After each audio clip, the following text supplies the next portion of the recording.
Hello, hello. Welcome, everyone. Good morning, good evening, good afternoon, depending on where you're joining in from. Welcome to this live stream on this amazing Friday. It's Friday at 9 p.m. for me. Let me know what time is it for you. And the question of the day, what is your beverage of choice today? Because mine is green tea. Because I've had dinner and this is my late night drink. And it's like the perfect way to end my evening because the weather is slightly chilly right now. I know I'm wearing half sleeves right now, so you may not believe me, but that is only because I've got like two huge softbox lights on me here. And they're hot when you're sitting under the lights, like literally it gets hot. So I actually just took off my jacket. I was wearing it like before the live stream, and then as soon as the lights and everything is on, and it's hot under the lights. I mean, you'd know this if you're making videos, right? Which I hope you are. So how's everyone doing? Say hello in the comments. Let me know what time is it for you, where are you joining in from, and what are you drinking today, tonight, whatever it is for you. Hi, Bruno. Oh, you're having masala chai, huh? Amazing. I don't think I've had masala. I've had all sorts of chais, but I don't think I've had masala chai. So that would be spicy, right? Think so. Hi, Amy. Yes, thank you for joining. Hi, Keith. Got your coffee. Amazing, amazing. Good job, good job. 5:03 p.m. So I hope I'm reaching everybody at a good time zone here because I just wanted to make sure that I do this live stream at a time when it's most convenient for everybody. So I hope that that's for you. Hi, Brad. 9 a.m. in Colorado. Excellent, excellent. And what are you drinking at 9 a.m. in the morning? I would love to know that. So I want to talk today about a couple of things and really want to start with, when you're thinking about growing on YouTube, do you think about frequency versus quality? So we're going to get into that. And I have sort of like a workflow for you here to sort of go through sort of like a if yes, then this, if no, then that kind of a workflow. So that's what I've got planned for today. And of course, we'll be taking your questions as well. But wait till I open the chat up for questions. Because if you ask a question too early, then I may miss it in the chat and then I'll have to scroll up. And then it's just, it's just going to be a difficult logistical thing for me to do. At some point, I might open up like like a form or something to submit questions, but right now I think I'm just going to have questions in the chat itself because I think it looks nice in the chat. Lots of questions coming in. It's fun to answer, but wait until I say that it's open for questions before asking questions so I don't miss your question, basically is what I'm saying. Okay. So, Bells, hi, it's 5:06 for you. Harinder, hi from India. Keith, 8 a.m. in California. Amazing. Amy, joining in from Nigeria. So, wow, 8 p.m. in Dubai. Excellent, excellent. You guys all over the world, love it. Thank you, Sohail. I actually got my hair trimmed today, got my bangs trimmed and my hair done today. So that's kind of like my go-to beauty move, if you will. It always, actually more than beauty move, it's my confidence move. It always makes me feel more confident when I feel like I have put in a little bit extra effort in getting my hair done. I mean, I don't know, do you relate to that as a guy? Like what would be your, I don't know, confidence move for camera? Well, actually, that's an interesting question. What would be the one thing you would do to feel more confident on camera? That's a question for you guys, huh? Who dares to answer that one? Yes. Okay. Hi, Jocelyn. Good to see you here. And yes, I do have to respond to your email. I got it. I read it. Thank you so much for writing in. And I will respond to it soon. Engineering and technology for you. Don't understand. Oh, India. Okay. The rest of it, I think, is your username. Really long username.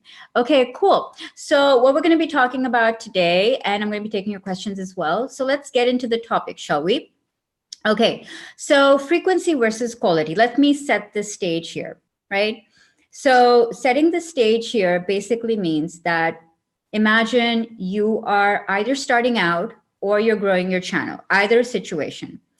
And you're looking at other creators and you're thinking, oh, this person uploads once a week, this person uploads twice or thrice a week, this person uploads like whenever they feel like it, this one's on a consistent schedule, this one is just like once a month.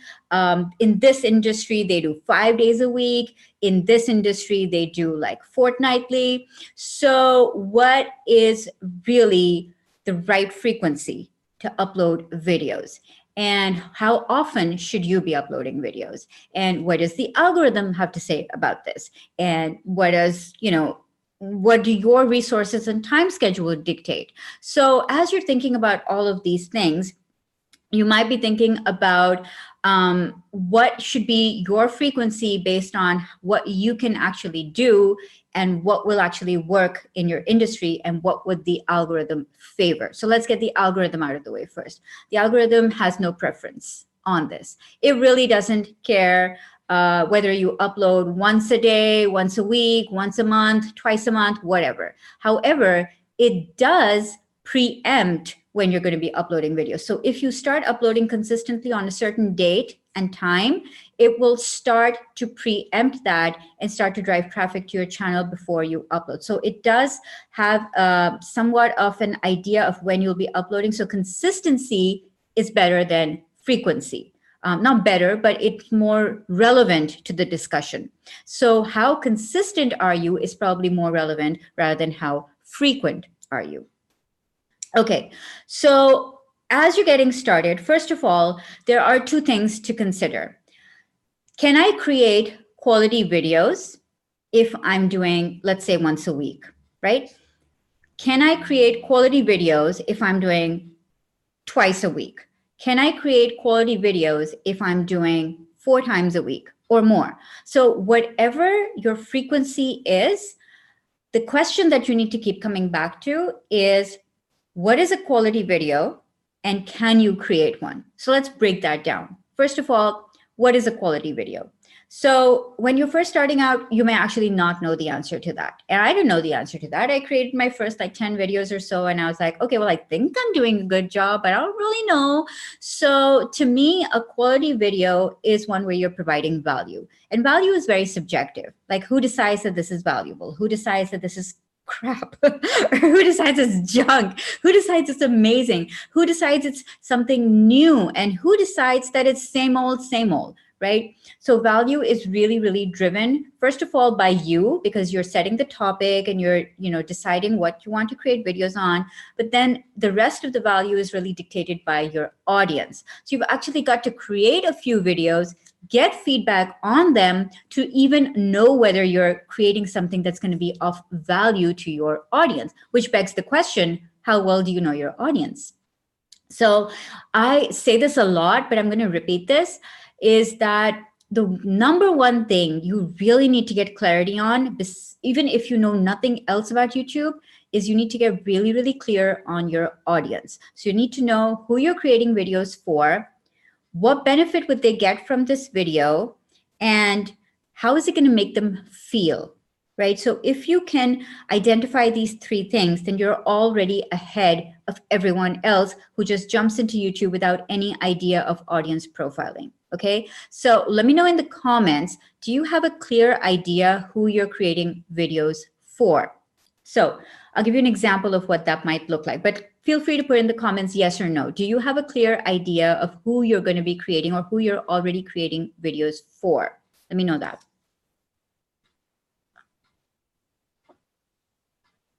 Okay, so how I would do this is, to get a clear idea on who you're creating videos for, you need to have one person in mind. You need to know the main struggle that they're facing, right? And you need to clearly identify whether this video that you're about to create is going to help them with that particular issue that they're concerned about, that they're struggling about, that they're frustrated about, that they need to know more about. So a very clear connection between what their challenge is and what your video is about, like a direct connection. And that person needs to be very well defined. So it needs to be one person, not a group, not a demographic, And I think I've said this like in a meme or something, that no demographics, please. I don't want to know age 35 to 55, single women. No, one person with a specific frustration, with a specific challenge, and then you create that video to solve that specific challenge. So that's the kind of specificity. Yes, I said that right. That's the kind of specificity you're looking for. Okay. Yes. I do not have a clear idea of my audience. Well, I'm really glad that you're admitting that, because that is the first step to knowing what you need to work on. Staudiman, hi. Yes. Active adults 50 plus. Okay. So most of you are saying yes, but really do the exercise anyways and identify that one person. And then for every video, identify like their main issue that they're facing. So for example, for one of my videos, I might think that, oh, okay, you know what? Let me give an example here.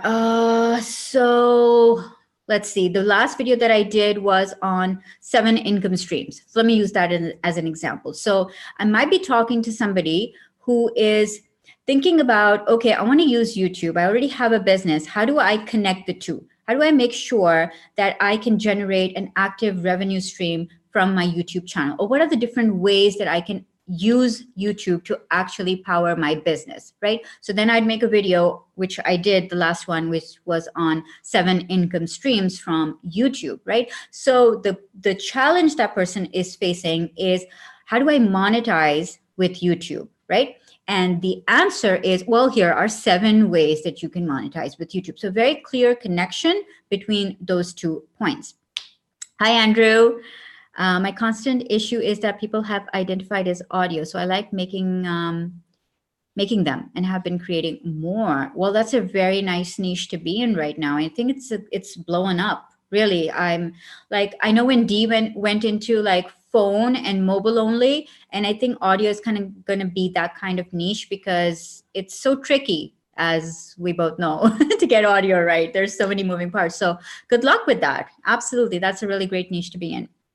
Okay. So once you figured out, okay, what your quality video looks like and how are you going to be providing value and how each video is actually meeting and forming that connection with what your audience is struggling with, as you get into your videos, you want to basically have 2 things down before you either decide to up the frequency or lower the frequency. You want to start with the frequency, whatever that is. Let's start with once a month if you have very little time, once a week if you can maintain that consistency. So whatever it is, like start and make 10 videos, and you want to get 2 things really down well. Okay, so you want to refine your production flow and you want to get your content strategy on point. So a quick intro into what those 2 things might look like. So let's talk about content strategy first. So you want to really nail your topics. You want to be really clear with your titles. You want to know exactly how to write titles and how to convey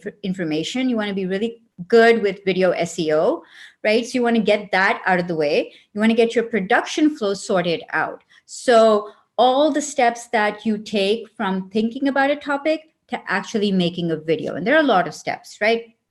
So you're thinking of making a video, then the actual filming day, then the actual setup and the gear and what you're going to actually say, and then that whole thing, and then the edit, and then, okay, optimizing each video. So there are like a lot of steps, right?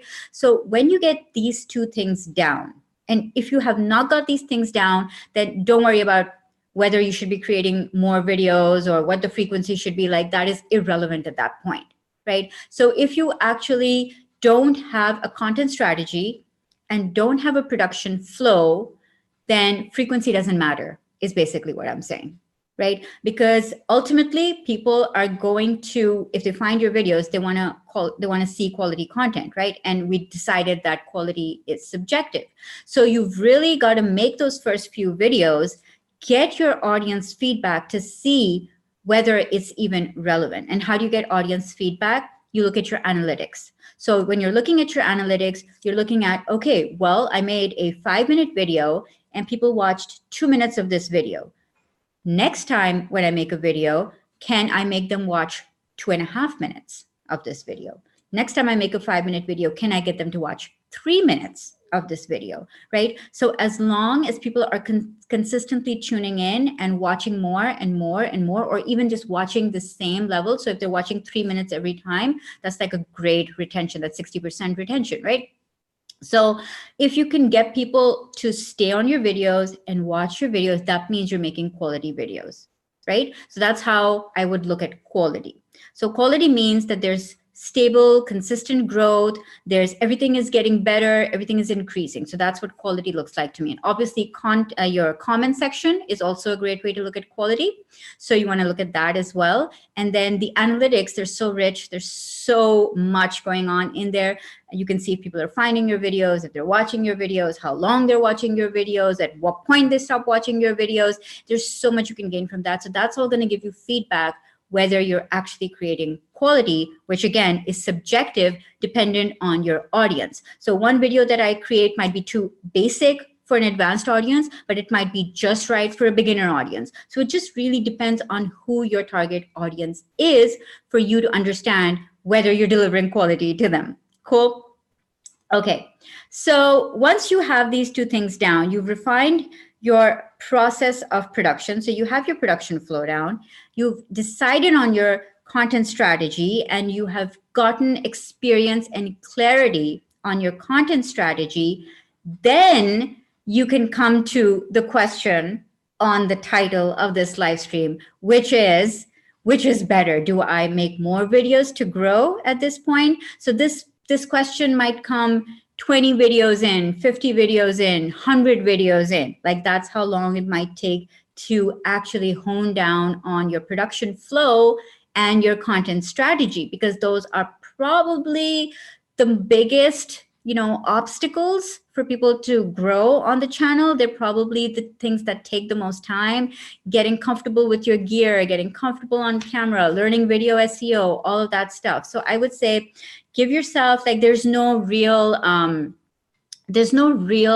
metric that I can give you that, oh, after 100 videos, you'll have it down. I mean, I don't know, maybe you're really good and you'll have it down on your first video, right? Maybe on your 10th video, on your 50th video, whatever, right? So whatever that looks like for you, whatever number of videos you have where you've dialed into your content strategy and you've dialed in to your production flow, that is the point where you have to decide, okay, now what can I do for growth? I want to grow. Do I increase my the frequency of videos that I'm creating, or do I better the quality of the videos that I'm creating? So that's the point where you're going to come to this point. Okay. So I think now is when I'm going to start taking questions. So now that we're at this point, we've got your production flow down, you've got your content strategy down, and you're thinking, okay, do I up my number of uploads, or do I just get better with each video? Like, how do I actually grow once I've got the basics down? So now if you have questions, you can start putting them down. I'm going to walk you through like a flowchart type process here, okay?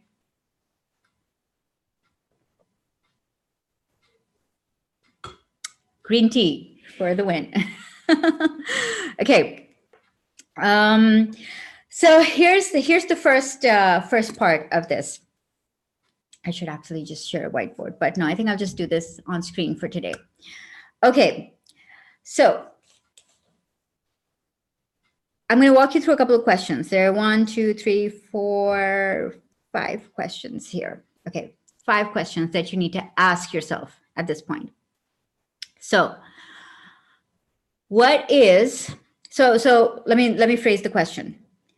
So you're at this crossroad, and you're like, should you increase frequency or make better videos? What should you do? So you're weighing this problem in your mind, and you're like, okay, do I up the content and do I up the number of uploads, or do I just make better videos with the time that I have? Okay. Now let's take better videos first. So what are the questions you need to ask yourself to make better videos? Okay. So how do you know you're making good videos right now? So question number 1, what is your average view duration right now? So if you want, you can put this down in the comments. And if you don't know this, it's fine. You can do a guesstimate, like an average view duration of, what your channel typically has. Okay. So mine, for example, is 5 minutes right now. My average view duration for the last 2 months, no, the last 28 days has been 5 minutes. And before that, it was 4 minutes, 30 seconds or so. So it's really important to know this metric. So you want to go into your analytics and you want to look at your average view duration. So if you make videos of a certain length each time, like my videos are typically 8 to 10 minutes, right? So my average view duration for the last 28 days is typically 5 minutes, which is really great because it used to be 3 and then it was 4 and now it's 5. So it's really great. So you want to know what your average view duration is and is it getting better? So that's the first question you need to ask to make better videos. Second question you need to ask, is your subscriber count increasing? So in isolation, subscriber count could be considered a vanity metric, but because we're going through a process, so we're putting it in context. So subscriber count increasing is just one way to know whether people are saying yes to seeing more of your content. So that means that not only did they enjoy the video that you made, but they're looking forward to future videos from you, right? So is your subscriber count increasing month to month? So that's the second. Right? And you could say yes or no to these questions. Is your average view duration increasing month to month? Is your subscriber count increasing month to month? So these are the metrics you're going to use to determine if you're making good videos. Okay. The third question, are your views increasing? So again, month to month. So you're looking at the last 28 months and this 28 months, sorry, did I just say 28 months? Sorry, 28 days. So you're looking at, okay, the last month, last 28 days and the previous 28 days. So you're comparing, okay? So if this is December, I'm looking at, okay, November and then October. So between October and November, views should have increased. Views should have, subscribers should have increased. Average view duration should have increased, right? So that is when you know that you're making better videos. Okay. Number 4, so average view duration, increasing subs, views increasing, is engagement increasing? So the fourth question you need to ask, is engagement increasing?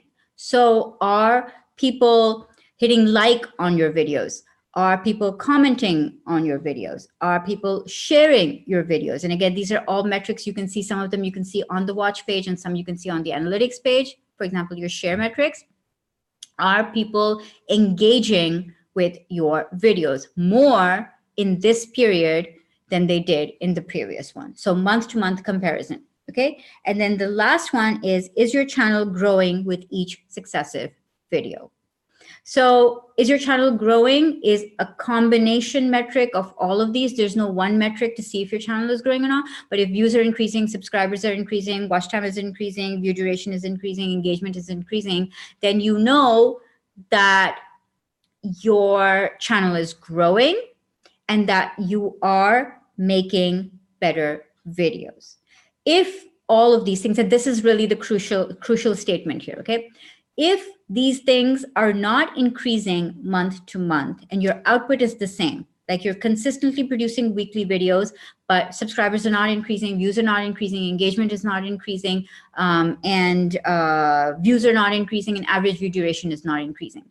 So if it's not increasing, then you need to make better videos. Then in this title where I say frequency versus quality, you need to focus on quality.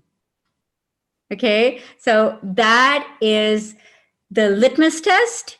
If all of these things are increasing on a month-to-month basis, that means that your quality is good, right? If these things are not increasing and your output is consistent and you're producing the same, your production flow is there, your content strategy is there, your output is there, you're consistently producing these videos, but everything is not increasing, then you need to stop. Something is wrong. You need to work on the second part of this equation, which is quality. So don't worry about frequency yet. Focus on bettering quality of your videos. Okay, Amy is saying my average ratio is 3 minutes.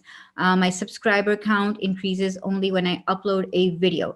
And how frequently are you uploading a video, Amy? Is it weekly, fortnightly, monthly, twice a week? What is the frequency of upload? And also, what is the average length of your videos? So if your view duration is 3 minutes, what is the total length of your videos? Let me know that as well.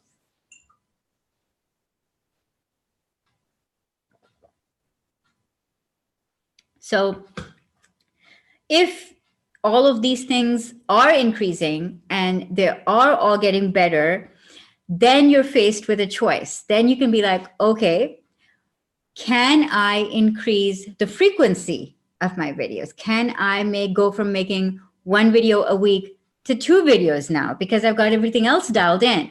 So that would be the point where you could think about increasing frequency.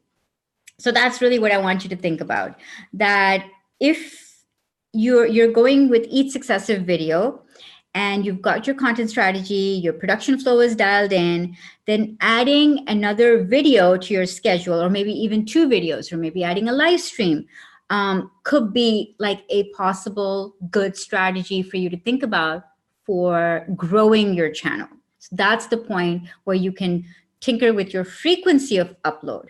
Okay. So the total length is 6 to 8 minutes. Okay. So what I would want you to work on is, with each month, I want you to aim at improving your average view duration. So I want you to try and take this above 3 minutes. So if it's, and keep the length the same, keep everything else the same, continue to upload on the same frequency, right? But what you want to do is, you want to make sure that average view duration is increasing with each video. So if right now it's 3 minutes, try and aim for 3 minutes, 15 seconds for the next video.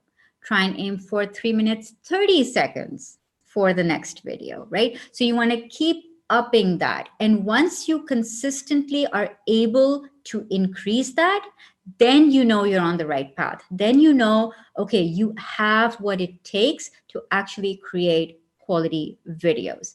That's when you know that you can think about adding more to your workload.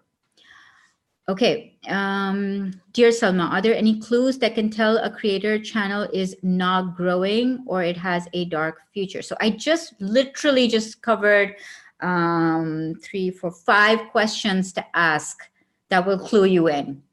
So you want to just go back and watch the replay of this at this point. I just literally covered that. Amy is saying, and I am not that consistent with my upload, sometimes once a week and sometimes twice a week. Okay. So, you know, the thing is that consistency breeds it breeds loyalty, first of all, and it sort of makes you look more professional, but it also gives the algorithm the chance to promote you.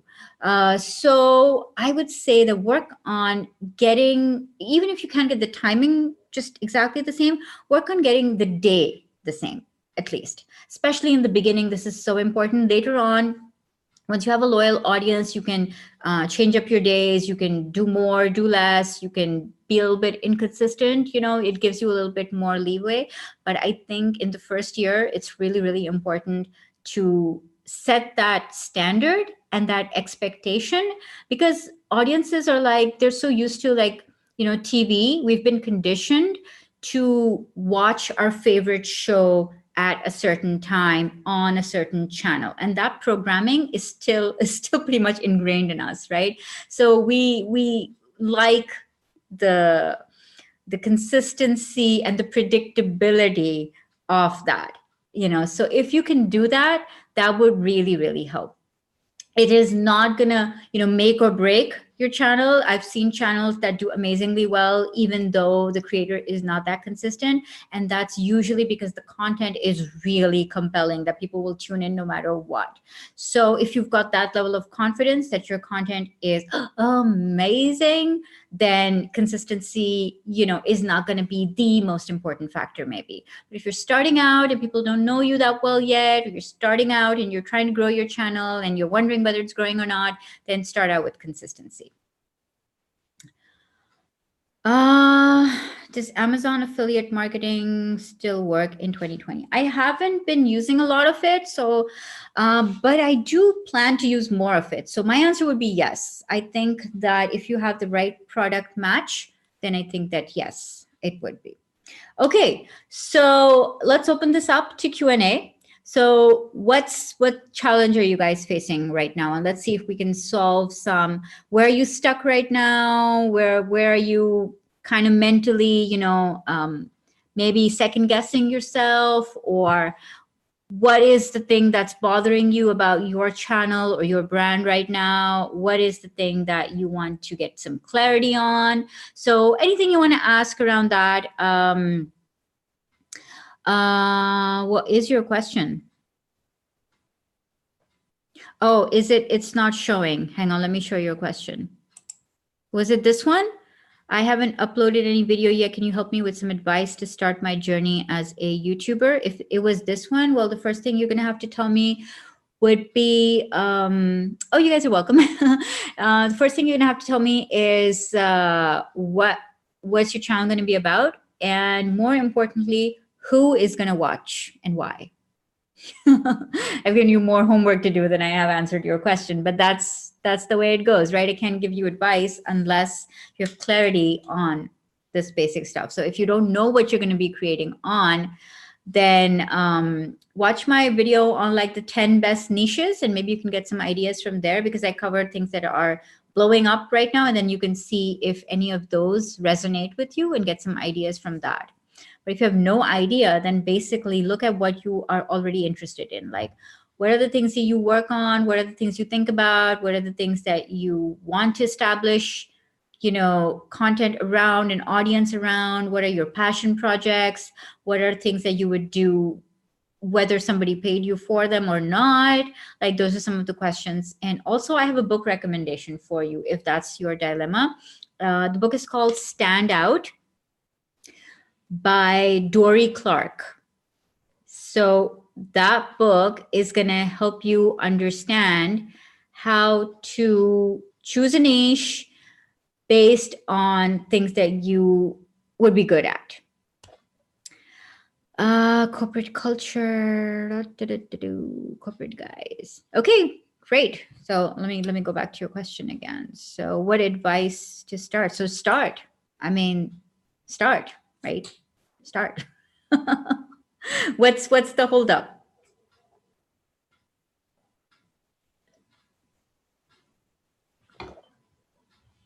Do you guys think that there's this weird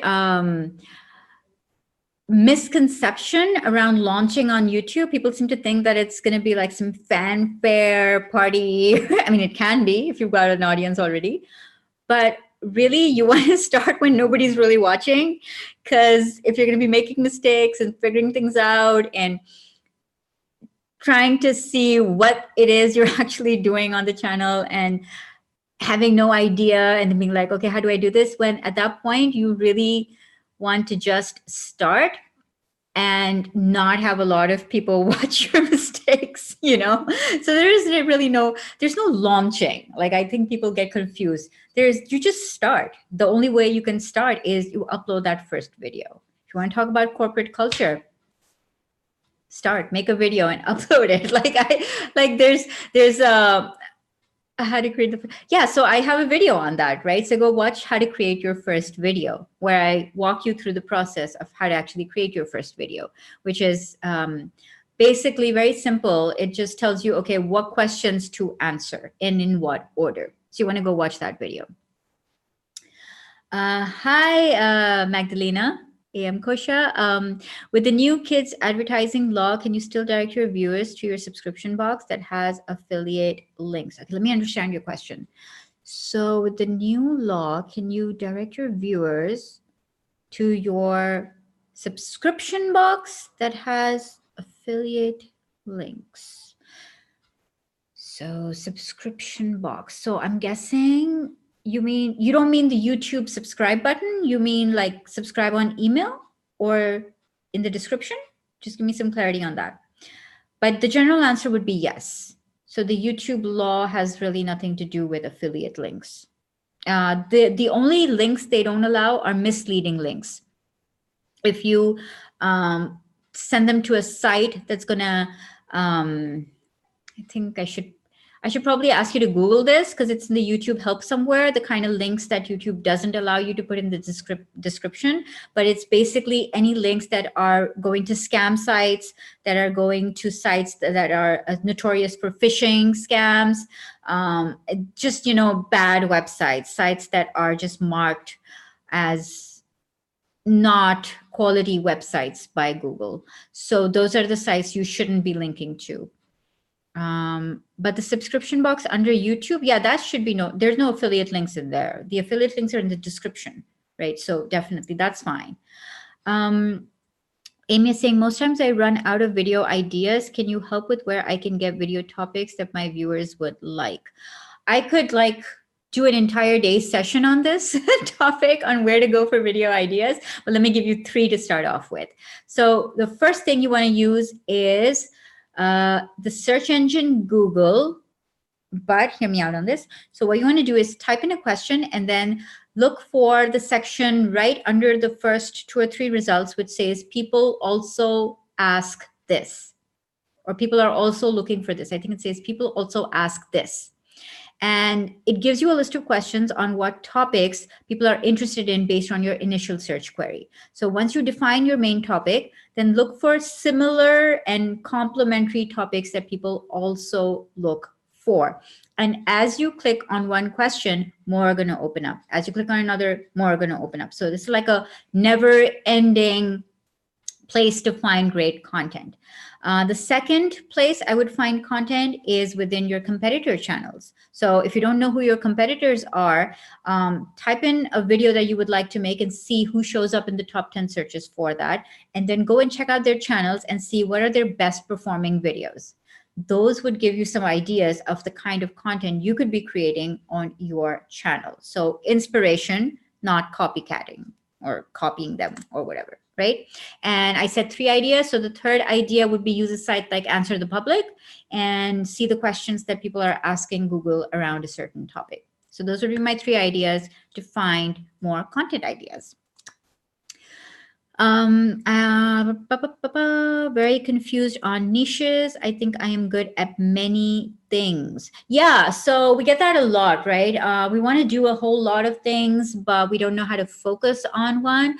So if I would do the coin, tossing the coin exercise for this one. So pick 2 that you think you'd be good at, that you think you'd enjoy, that you would probably be able to do for the next 5, 10 years or so. Think long-term here, right? And then toss a coin.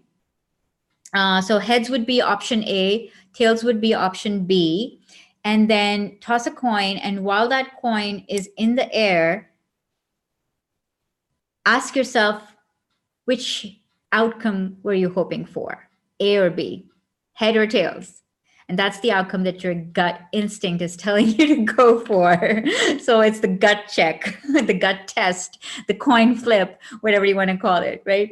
But you want to basically, if you're confused about which one, or you're equally passionate about 2 topics, but really your instinct knows which one is really on top. There's always a pecking order in there. So you want to do the coin flip test. Yeah, so COPPA. Okay, let's talk about COPPA for a second. So COPPA is the Children's Online Privacy Protection Act. And it's the act that everyone's freaking out about because they're like, okay, videos are going to be dinged if they have children in it or are directed towards children. And that's a very big gray area. And I do not claim to be an expert on COPPA because I'm not a lawyer and I can't guide you on legalese, but my take on this whole issue is very different. My take on this is, I don't care if you're creating videos for children, you have children, you're not creating videos for children, you're only catered to adults, whatever, I don't care. But here's the thing that you need to do no matter what. You need to understand this one basic fundamental principle. YouTube doesn't owe you anything, nothing. It's a free platform. The minute something is free, guess what the product is? It's you. You're the product. You're the product because you're consuming the ads. So you are the product on any free channel. You are the product. When you are the product, you're not in control. It's not your platform. It's not something that you can decide, oh, well, I don't like this law, or I don't like this new thing, or how unfair of them to do this, or, oh, this is so like not okay. And I've been creating videos for all this time and now they change the rules on me. No, I'm sorry. You cannot have that mentality. I know it sounds a little bit harsh, but this is coming from somebody who lives in a country where YouTube was banned, right? YouTube doesn't owe me anything. My government doesn't changes the rules. Laws change. Things happen. Algorithms change. Businesses will do what is in their best interest, whether that's lawmaking or changing algorithms or deciding who can stay or who can go or who can monetize or who cannot.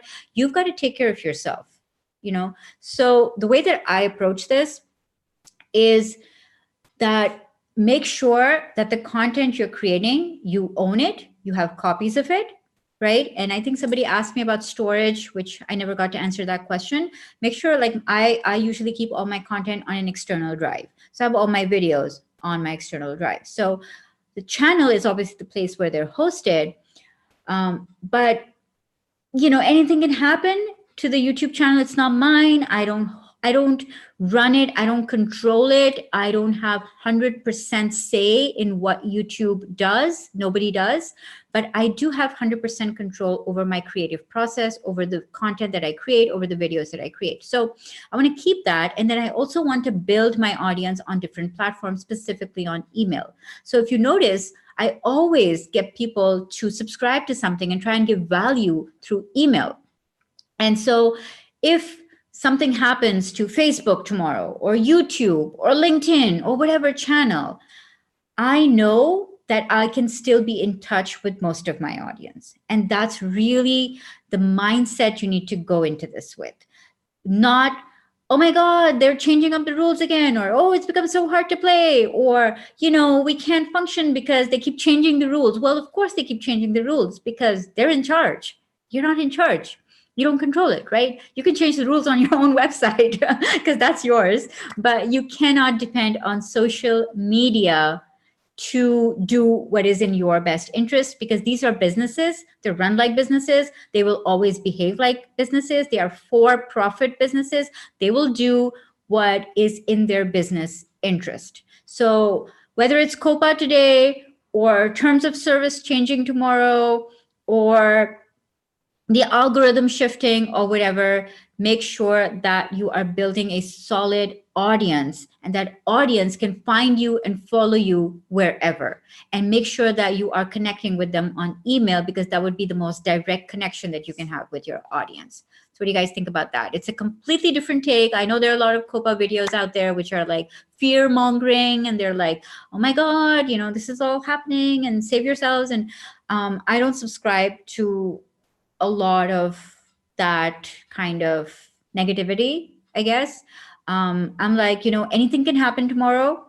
And it's almost like I'm future proofing my business. You know, it's almost like anything can and will happen tomorrow. That's not in my control. So I need to make sure that I set up these future proofing steps right now to make sure that I can connect with my audience somewhere else, on email, some other platform. Like I have multiple touch points with my audience, you know? So it's really, really important. The people who want to follow you will find you because you've built that connection, because you've built that brand value, because you're doing like stuff that is connecting with your audience. So you want to really make sure that you don't rely on platforms to always be around and to always be in your favor. That's my take on COPA. Take it or leave it, I guess. It's a really alternative take on it. Let's say that.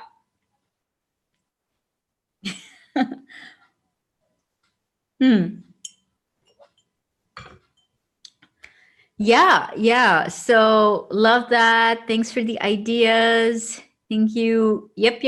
Definitely. Okay. So let's talk about what's next. So I do have something coming up for 2020 planning. Who wants to do 2020 planning? So I've been seeing a lot of obviously everyone is doing 2020 planning, first of all. And mine's not going to be like that at all. So I've been seeing people do like a year in review and then, okay, how to plan for the next year. And then sort of like, okay, what are the lessons we learned from this year? And then make like a goal sheet. Okay, what are the things we want to accomplish next year? And then that's kind of the general framework that everybody's sort of using, right? So I know it's December and it's like the time of month for that kind of content, but I want to do something a little bit different around that.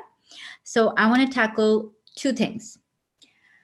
The first thing that I want to tackle is the fact that how do you actually set goals for the new year? Like, what if you don't even know what goals to set? Like, what if you are like, okay, what would be good goals? Like, how do you set a good goal, achievable, and how do you set smart goals? Like, how do you even do that? So that would be the first thing I would tackle. How do you actually set goals? And the second thing that I want to sort of break down is how do you get the discipline to do the work on meeting those goals? Because I don't believe that motivation is the answer. Like a lot of people say that, just get motivated and then you'll be able to do it. Just have passion for the thing and then you'll be able to do it. It's really, really hard to always have to come up with motivation and to psych yourself up. And it takes so much energy, right, to work on your goals if you're constantly having to first get motivated and then take action. So how I want to do planning for 2020 is that I want to take away the motivation part. So I just want to focus on the implementation part. Okay, so you do all the thinking right now and you figure out, okay, what are your goals? And then you break down who you need to become and the kind of things you actually need to do to meet those goals. And so we're going to go into habit formation. We're going to go into discipline. We're going to go into tasks and things. So I really want to focus on the actual action that you need to take so that come January, you have an exact step-by-step process to follow. And you're not thinking, oh, well, I need to first get motivated. So that's coming up. So this was just a preview of that coming up. And I announced this live stream a little bit in advance. And I might do something special with this. It might be for a certain group of people. I don't know yet. I'm still thinking about the logistics of this. But I would like some people to come on the live stream with me, is my thinking. So I can actually, so I can actually help people to do this in real time. So, sorry, it's just too much green tea. Okay, so that's something that I'm planning around. So that's going to be coming up either next Friday or the Friday after that. So that's going to be coming up. And this is something I'm really excited about because I've been in kind of like a creative funk the last couple of days.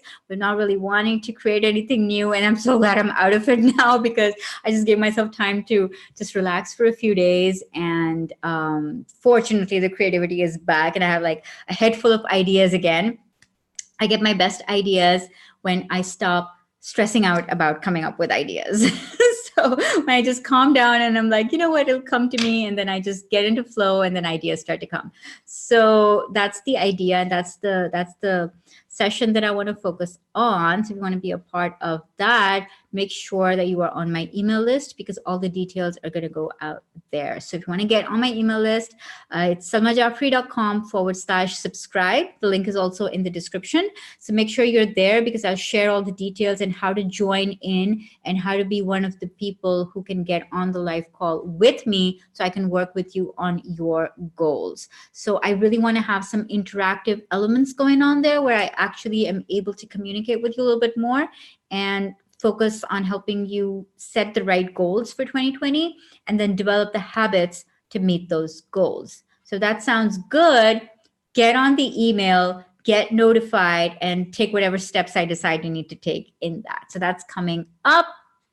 And so, I just want to say that thank you for all your great questions today.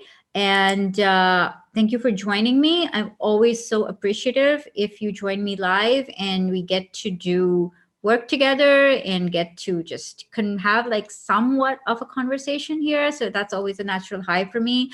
And especially to everybody who joins every time, I see a lot of like familiar names. And so the more you keep coming on here, the more I'm going to get to know you and get to know where you are, get to know what your challenges are. So I love it, love it. So everybody who comes on here, I'm going to try and make this like a regular live stream. So do join in every Friday. And on that note, I'm going to see you next Friday. And until then, I hope you have a great weekend. I hope it's relaxing and invigorating and energizing. And I hope that you get to do all the amazing things that you want to do for the rest of this month. And you close out on a really, really strong month and get clarity on what you need to do. That's really important, right? Okay, so I'm going to head out now and I'm going to actually switch off for the weekend, take a little bit of a break. If I can remember where the exit button is. Oh, there it is. I'm using Zoom for the first time today to go live. I mean, I think it was a good experience. I kind of enjoyed it. But yeah, I'm going to see how the quality looked on the replay. So there's the button. All right, guys, take care. Thank you so much for joining in. And I appreciate you so, so much. And have a great week. Bye.